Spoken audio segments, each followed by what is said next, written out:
Today we are going to talk about the Raspberry Pi. This computer is the size of a credit card and it's very powerful. Not like a high-end desktop or anything like that, but for electronic projects and for any sort of projects, the possibilities are endless with this. There are several models of the Raspberry Pi, so I'm going to try in this video to help you to decide which one would be the best one for you.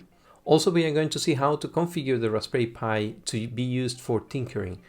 Basically, let's say the Raspberry Pi is a desktop. You can use it to browse the web, to read emails, to learn to program, to play some simple games. All of that is fine. But the way I use it the most, and most people are usually using it, is also for as a controller, basically, to control different things in a particular project. Let's say, for example, that you want to control the door in your garage that has to open at a certain time, or you want to control it remotely with a Wi-Fi. Maybe there are appliances to do that you can buy on Amazon or something like that. But with the Raspberry Pi, you can create that and more. You can control a robot. You can attach it to a motion sensor. You can connect it to a retro computer, and for example, a Commodore 64 or an Amiga or something like that, and then you can interchange information or do different kind of projects. You can connect it to the Wi-Fi, you can connect it to the internet. It's a modern computer anyway, so you can do a lot of things. But what is the difference with a common computer? Basically, it's its capacity to, first of all, the size is very small. Second, the price, this is very cheap compared to a normal computer. And also the possibilities of connecting this with the external world, because you have, well, the common USB ports, as most computers have, also has which is called the general purpose input-output, which is the GPIO, which is here. We will see that more in detail. Here there is a series of pins that you can connect the Raspberry Pi with the external world. So you can connect this, for example, with a servo to control a robotic arm, or anything basically that you want. Here is the part where electronics come into this channel as well, because even if we don't get like in a normal electronic kind of course or deep insight into the electronics, the idea is that with minimum knowledge and a little bit of caution, we can actually connect the Raspberry Pi with several sensors that exist in the market, and we can also connect it to things that we built ourselves.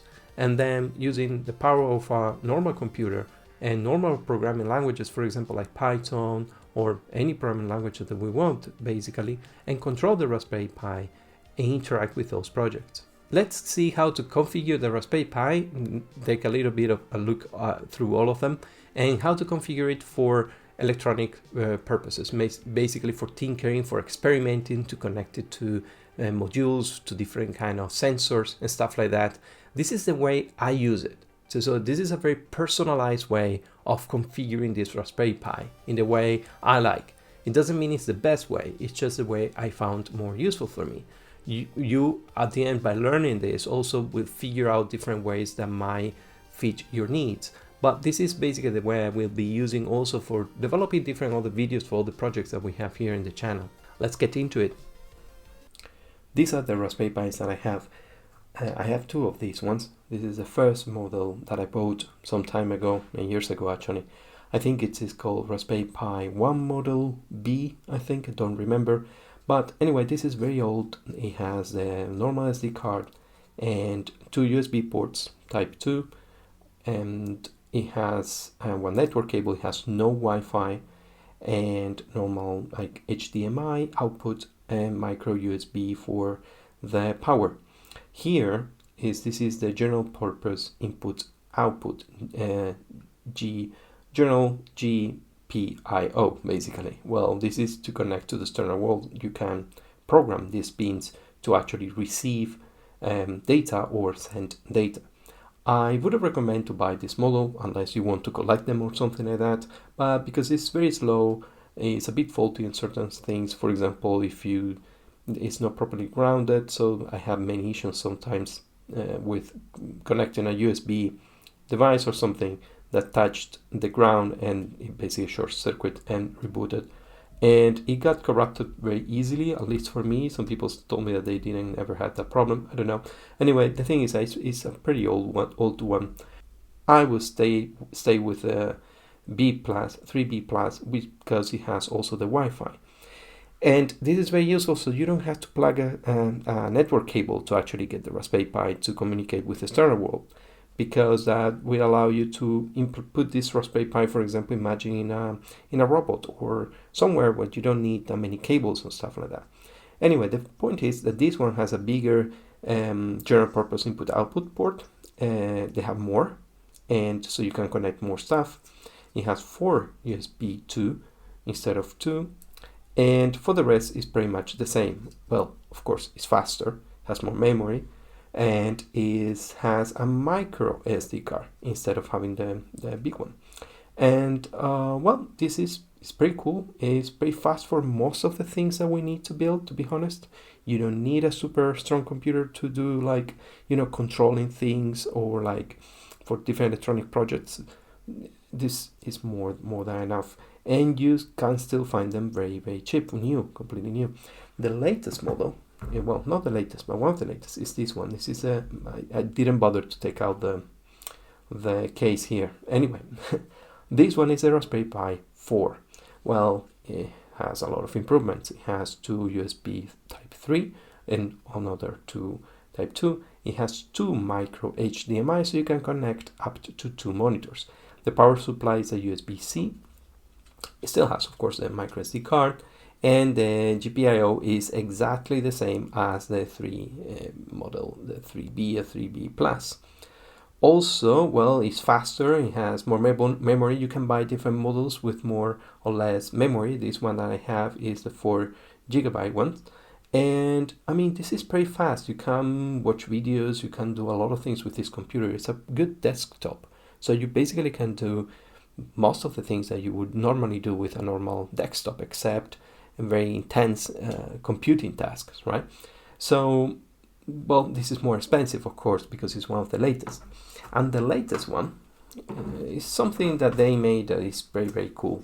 And this is our Raspberry Pi 400. And this is all integrated in a keyboard, like old style computers from the 80s.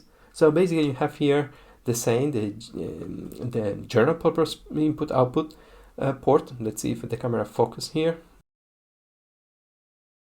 Good, focus now.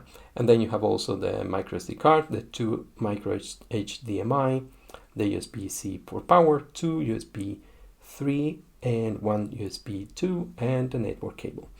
And you have the keyboard is already integrated here. So you just need to plug it and you're good to go. So you don't need to add an external keyboard as well. This is actually very cool if you want to use it as a desktop, basically. And also if you want to do some small projects. Of course, I wouldn't recommend this for, like, if you want to tinker with it more heavily, or like, let's say that you want to integrate that Raspberry Pi and put it somewhere in the house, because you have to carry the keyboard with it all the time. So for that purpose, it's better to get one of these more compact format. But if it's the first time you buy one and you want to use it as a desktop as well, and you're planning to buy more than one maybe as well, then I seriously recommend this one. This is also good for, many people are using it to emulate computers, so you can install different emulators. For example, in the RetroPie, it's a distribution for the Raspberry Pi, it's a Linux distribution, the RetroPie, that you can install in it, and basically you can emulate a lot of old consoles and play a lot of retro video games on that. So it's very useful if you to use this one for that purpose, because you have the keyboard integrated already, and you have plenty of USB also to plug your joysticks. One thing you need to know is that the Raspberry Pi, as it is, of course, you will need to have a HDMI cable to connect to your monitor. You will need a keyboard, and eventually a mouse if you want to use the graphical environment, which is not necessary. In fact, in this video, I'm going to configure this Raspberry Pi without any graphical environment, because we don't need it. For the things I'm going to do mostly in the channel, unless it's strictly necessary, I'm not going to use any graphical environment at all. But when everything is done and is configured and you can access it remotely, then none of that is necessary. You don't need the HDMI, you don't need the keyboard, you don't need the mouse, and you don't need either the network cable, because everything goes through the Wi-Fi. Okay, so what do we need to start using it? Well, we need a Raspberry Pi, of course. Then we need a micro SD card. We don't need one with a lot of capacity. This one that is, let's see when it focus. This one that is 32 gigabytes is more than enough. Then you will need a USB, an SD card, USB to actually connect to the computer. And so we can put the operating system in the SD card. I'm going to show you how in a moment. You will need a keyboard. This is not the Raspberry Pi 400. This is a Raspberry Pi keyboard, just a keyboard. Yeah, I'm a fan. So I got the keyboard. And this is a Raspberry Pi mouse. But you can use any keyboard or any mouse, okay? And this is a power supply, which is also a Raspberry Pi power supply, but you can use any power micro USB power supply delivering 5 volts, and at least 2 amperes should be enough. And also you need the HDMI cable. Also, another thing that is very useful is this port extension here. You basically connect this to the general purpose GPIO, general purpose input output, and here into the Raspberry Pi. And you have this nice extension here, which you have every pin is labeled. This is extremely useful because you can connect this to a breadboard like this, and we will see later how to use this. So we can basically connect all the jumpers and cables, components, everything. Basically, we can communicate easily with Raspberry Pi in this way. It's much easier than just put the jumpers directly to the board. Okay, now let's see how we install the system on our micro SD card. Okay, here we are at the Raspberry Pi website. What you need is a software called Raspberry Pi Imager. There are several ways of doing this, but this is probably the easiest one. If you go to software, you can download from here this program. I'm using Mac, but it's available for Windows and for Linux. Basically what it does is it takes an operating system image. Basically the whole installation of the operating system is in a file. That file is the image of a disk. If you were following the Commodore 64 programming series, it's similar to what is created by the emulator that created that file, which represents a floppy disk. But well, this is basically same. Basically, this program, what it does, it downloads from the internet a file which is the image of the entire operating system with all the files and programs and everything the Raspberry Pi needs, and that image is the content of the hard drive, even if it's not really a hard drive because it's going to be a micro SD card, but that will be the equivalent for a traditional computer, for a traditional way of speaking. So what we do now, we just need to download and install that. I already have it in my computer, and I already plugged the USB to a micro SD card adapter. So let's open it. This is the Raspberry Pi Imager. From here you can choose the operating system. We have many from which we can basically choose from.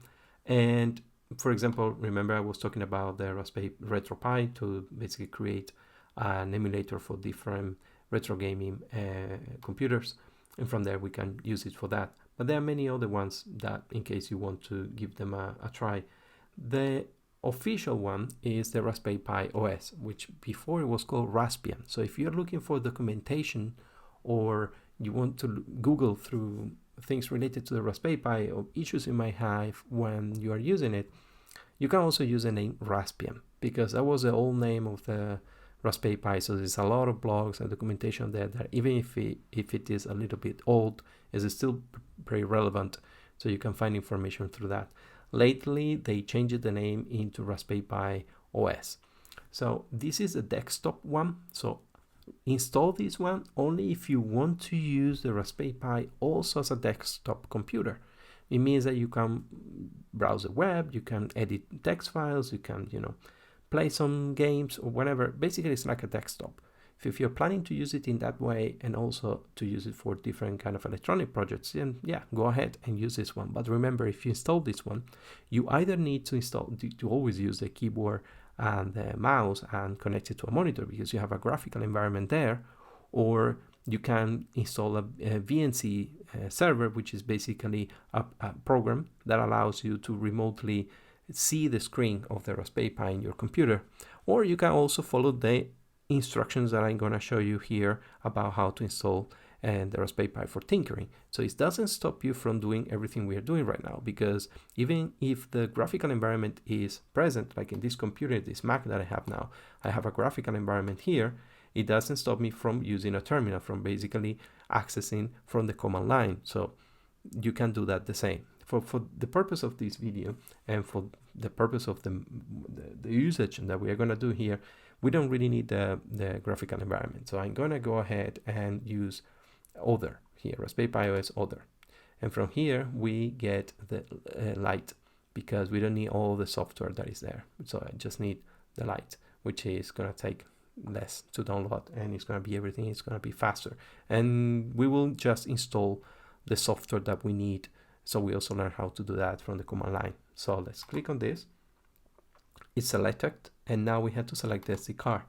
And well, I have here several drives connected, but the one I'm interested in, this one, is a generic sort, because this is the SD card that I installed. Just be careful and be sure that the one that you select is the drive that you want to, because this is going to erase everything that is in there. So just be careful. Just select the one that you're sure is the SD card.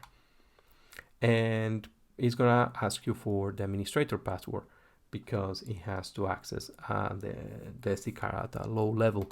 So I click on right, and so yeah, remove everything that is in there, and it's gonna ask me for the password.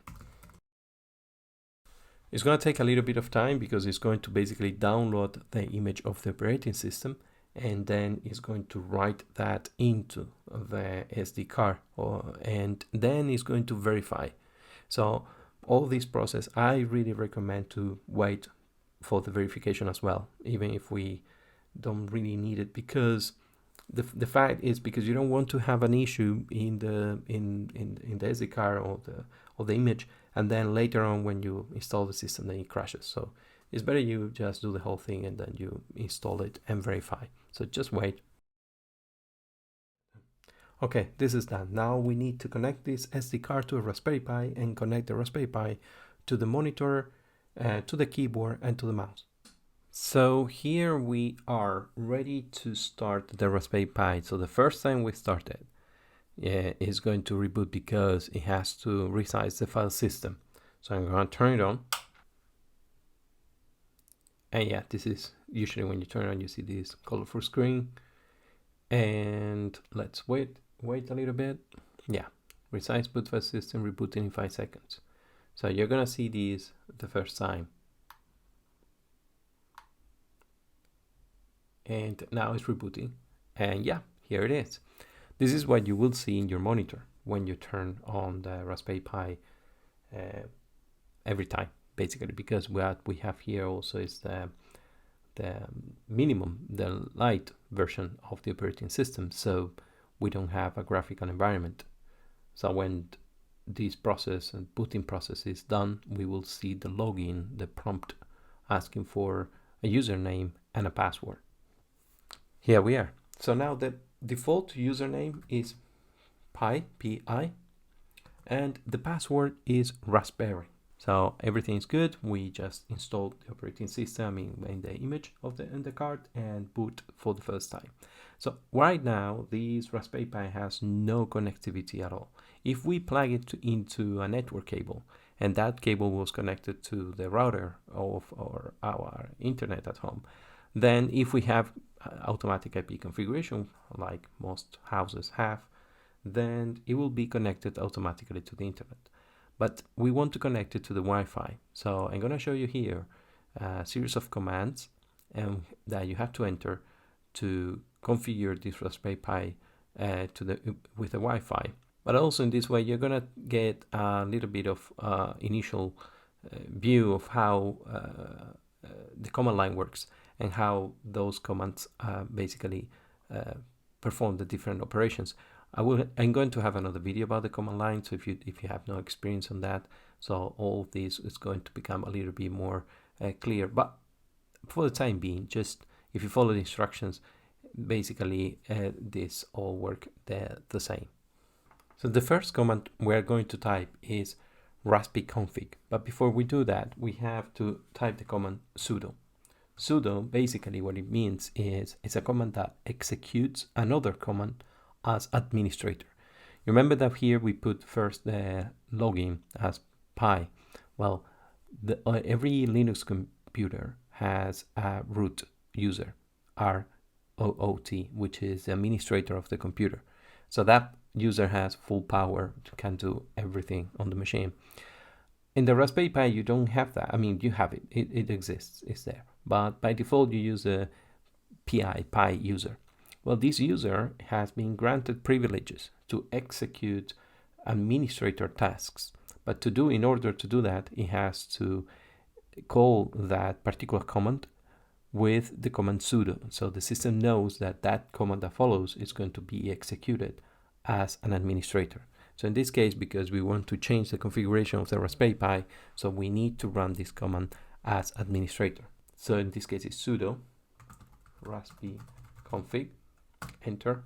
And here we have, this is a simple configuration program, which we can use to configure very easily several things in the Raspberry Pi. What we are interested in this case is we go to interface options. And here you see SSH. SSH is a communication protocol which allows us from our computer, a Mac, a Windows, a Linux, anything, to connect remotely to the Raspberry Pi. SSH is very powerful, it's encrypted, even if we don't really need that encryption, maybe in our own home, but this is a common use communication protocol that if you learn how to use, is a good skill to have.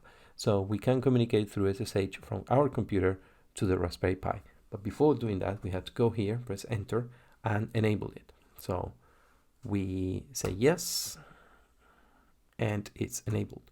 From now on, every time we reboot the Raspberry Pi, SSH is going to be automatically running in the background. In order to move in this menu, you use the arrow keys to go up and down, and then you can keep going until the menu that you want. And for example, let's say I want to get into here where it says advanced options. If I press enter, I get into that menu. If I want to get back, what I have to do is either using right and left arrow keys, or also when I get to the last one, I can also use tab key from any position in the menu that I am. If I use the tab key, it will get me into the menu on the back and in the bottom, saying select or back. So if I select back and press enter, I get back to the previous menu. So here, if we go then to system options, press enter, and we have here wireless LAN. So this is basically the Wi-Fi. So here we can enter the Wi-Fi name that we have and the password. So we have to configure the country. In my case, I'm located in Britain. And here you have to enter the name of your Wi-Fi.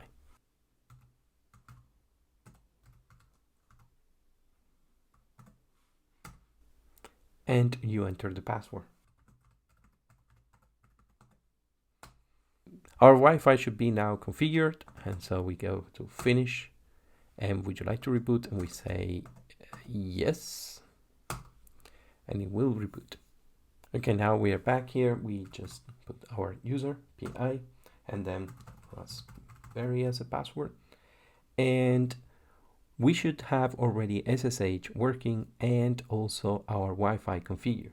So an easy way to see what kind of, if the Wi-Fi configuration at least is applied, we go to if config. Sometimes it does this in the command, is if config. It shows you the different network devices that your Raspberry Pi has. In this case, the first one you can see ETH0, the Ethernet 0 doesn't have any IP because we don't have any cable connected to it. We don't have it configured, but the WLAN, the wireless LAN 0, is configured. And you can see that the IP is 192.168.1.117. Well, this is an automatic IP basically, because we have Wi-Fi. Usually we have the DHCP server, which provides automatically an IP for any computer that connects to your network. But this is not what we want, because we want to connect to this Raspberry Pi always using the same IP number. Because this automatic IP, it can change automatically at some point, and then we wouldn't know exactly which IP it has. So in order to do that, we have to edit one configuration file. So in every Unix, you have a folder. So first of all, let's change to CD, which is changing directory, and we can go to / if that's the root directory. If we type the command ls, it will list all the folders and all the files that exist in that directory, which is the root one. So there is one called etc, as you can see there. So if we go cd etc, this is where most configuration files exist. There is a file called dhcpcd.conf, and to edit that file, we need a text editor. We can use Nano, which is very easy to use. I usually use Vim, but it's a little bit more complex. It has more options, but for the time being, for a beginner as well, easy is just to use Nano. So you use Nano and then DHCP, which is the name of the protocol to assign dynamic IPs, cd.conf. And this is a file, a text file, a configuration file. That's why it's called .conf. We get in there, and here we have a lot of comments, basically everything with this pound symbol, and sorry, not the hash symbol, is a comment. The system is going to ignore everything that is there, and there is a lot of information in this file. So if you use the arrow keys, you can go down, and if you go to the bottom, here is the part we are interested about. What we have to do is we can just replace what is here as an example of an IP, a static IP configuration. We just replace this with the information that we have. In this case, we are going to replace the interface. Instead of being Ethernet 0, we are going to change it to WLAN 0. And for the static IP, well, this is a topic that you have to do a little bit of research on your home, because in my case, I decided to configure my Wi-Fi router to have all dynamic IPs, automatic IPs from 100 ongoing. And before 100, all the other IPs are they are not assigned automatically, meaning that I have the freedom to assign them specifically for any service that I want. Probably 100 is too much if you configure your system, if you don't have that many devices connected. With a static IP from 50 should be alright. So in my case here, my network, it has been configured as 1, and I'm going to make the IP of this Raspberry Pi 15, for example. Just make sure that there is no other devices with the same IP number. To change this, you have to go to your router, check the instructions, at least you get into the administration panel, and check if the DHCP server is configured as the full range or a particular range of IPs. Remember that the IPs can go from 0 to 255, but there is a lot of conventions here. It's a lot of explanations about networking and how it works, because this number here is the network mask, basically using a notation called CIDR in this case, and we are not going to get into all these details now, but the point is, I remember that whenever the configuration is in your home computer, the last set of numbers after the last dot, that's the one that will make the difference. Basically, that will be the number that you have to assign, because that's usually most configurations at home are. If you have a different configuration, probably you already know what you're doing. So I'm gonna set up this as 15, and we don't care about IP version 6. This is another important configuration here. Static, we have to set the IP of our home router, our gateway. And this is something you can find in the configuration of your Wi-Fi in your computer. Either you're using Windows or Linux or Mac. You can go to the network configuration and see the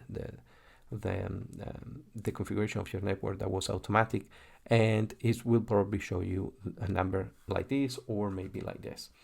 And so check that there so you know which is the router that he has to connect. And then finally is going to be the name server. So in this case, we want to connect using our router as the first option to check the name server. These are the DNS. Basically, you don't need these to connect to your Raspberry Pi, but if you want your Raspberry Pi to download the packages and updates, and also if you want it to connect to the internet, this is necessary because the DNS is basically will allow the computer to understand which IP number is for each website, for every domain. So what it does is basically connect to a DNS server, and from there it will request the IP number of a specific domain, for example google.com or whatever, and it will return an IP number because the computer doesn't understand about the domain name. What it does, the system will understand the IP number only. But in order to get that IP number, it has to check this database and see, okay, with this domain, what is the IP number? And that's what the DNS is for. So here I changed the first option. Basically, it's going to request the first one. If the first one fails, it's going to check the second one. So the first one is going to be my home router, which already has a DNS configured there. And the second option, if it doesn't work, is going to 8888, which is a free DNS provided by Google. If you have a different kind of DNS preferences, of course, you can set them here. I'm going to eliminate the option for IP version 6. We really don't need all that here. So this is all you need. Basically, you need to specify the interface. You need to specify the static IP that you want. You need to specify the router, the gateway, the router which you connect to, and then you have to specify the DNS, the domain name server. Once you are done with this, you have to save the file, and you can see here in Nano that to save the file, you have to press Ctrl-O, which write out is gonna ask you for the confirm that the file name is there, and is that written. And then we have Ctrl-X and we exit. There is one more thing. You can go with the arrow keys up and down, and you see different commands that you typed in your command line. And just to confirm, I'm gonna open the file again, and you can see that here at the bottom is the file. So now what we can do is just reboot the Raspberry Pi. So that is sudo reboot.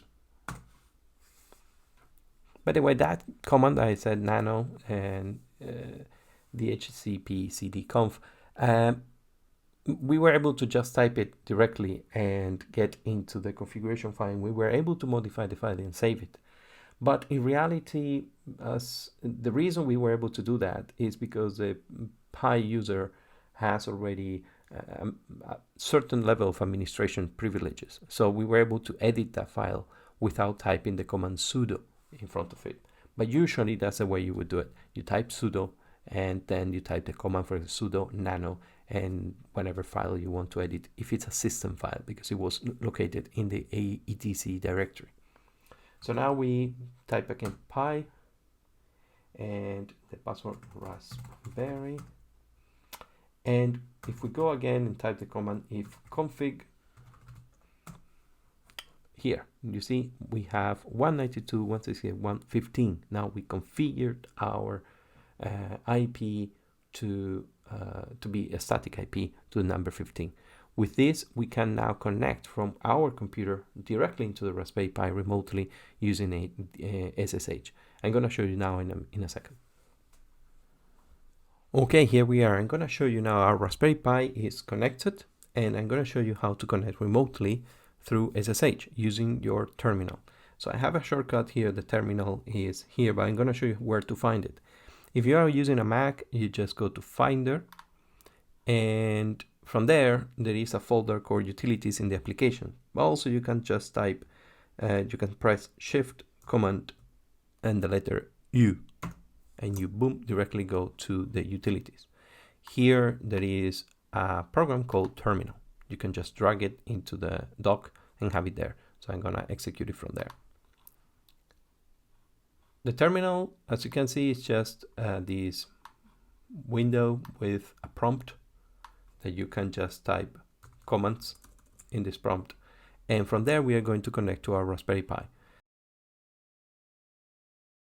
Okay, I think this is big enough to see actually what we are typing. So what we need to do is, this is the same as a Raspberry Pi we were using before. So for example, if I type the command ls, I'm gonna still see folders and the files that are in that directory. So this is exactly the same. So when you learn how to use one command line and the terminal, then basically you learn how to use almost all of them.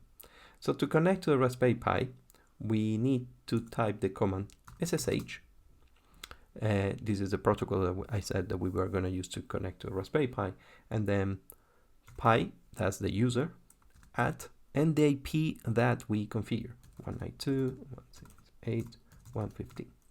If this is the first time we're going to do this, when we type this, it's going to ask if we want to connect to this computer. Well, here you see it has a fingerprint and it's asking us if we are sure. This is basically to avoid somebody else trying to play man in the middle, basically trying to impersonate the remote computer we want to connect, and so it's asking us before we save this as a secure, like a trusted connection. It's gonna check us and say, hey, this is the fingerprint, are you sure? So you can check that on the other machine and make sure that you are really connected to that one.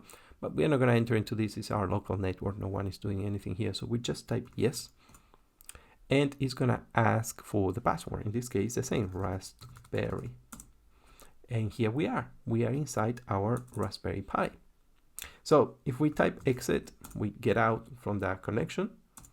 If we type SSH again, this time it's going to only ask us the password, because we already saved that as a trusted connection. So yeah, so from here we already have access to a Raspberry Pi and we don't need anything else for the time being. What we are going to do now, I'm going to shut down this Raspberry Pi and I'm going to show you how to do that. And then I'm going to unplug it from the monitor and the keyboard, because from now on we only need to connect the Raspberry Pi to the power and it will be automatically connected to the Wi-Fi, and from our computer we can directly connect to a Raspberry Pi. So to do that, the command we can use reboot to reboot the Raspberry Pi, but to shut it down we need to type the command shutdown. We need to basically shut down the Raspberry Pi from the command line. We cannot just unplug it. I mean, it works, but you might corrupt your SD card and you might lose data if some files are not saved. So I really recommend you never to do that. Just shut it down properly from the command line, or if you're using the graphical environment, just do it from there. So the command is shutdown now. So every command you have options. So here, for example, you have age and now, which are parameters that you can pass to a command, and we will see more about that in the command line tutorial video. So by typing this, the Raspberry Pi basically is shutting down, so the connection is closed. And when we look at the Raspberry Pi, we will see that basically they're blinking a little bit, some lights, and then it stays with this red kind of light in there, and it means that it's done. If you're using Windows, you just download a program called Putty, and in this program you basically just follow the instructions, and the links are below. So from here you just add the same parameters like the IP number, the port, which is 22, the default, and Putty will ask you for the password, and you put it there, and everything is going to be exactly the same. You're going to see the same black screen, everything the same that we have here. So there is basically no changes if you're using Windows in that sense. And if you're using Linux, then well, the command is usually called terminal or xterm. In most popular distributions, you're going to find it very easy. Anyway, if you're a Linux user, most probably you already know what I'm talking about. I hope you learned something that you didn't know before. And if there are something in this video that was a little bit confusing, especially the command line part where we were configuring the Wi-Fi and so forth, don't worry, because I'm going to publish another video soon about the command line. So you will learn how to type this simple, like basic commands on the command line. It's a very useful skill to have, and we're going to use it a lot. You will find all the hardware that I show you today linked below in this video. Also, let me know in the comments any questions that you might have, or any experiences that you have with the Raspberry Pi, if you bought one for the first time, if you're configuring it, anything you want to share. If you like this video, please give me a thumbs up and subscribe. You know, at the end of every video, please subscribe and give me a thumbs up if you like it. And also you can help me to make these videos on a more regular basis by becoming a patron. Just a little contribution will mean a lot to me. That will help me a lot to continue doing this. Thank you for watching and see you next time.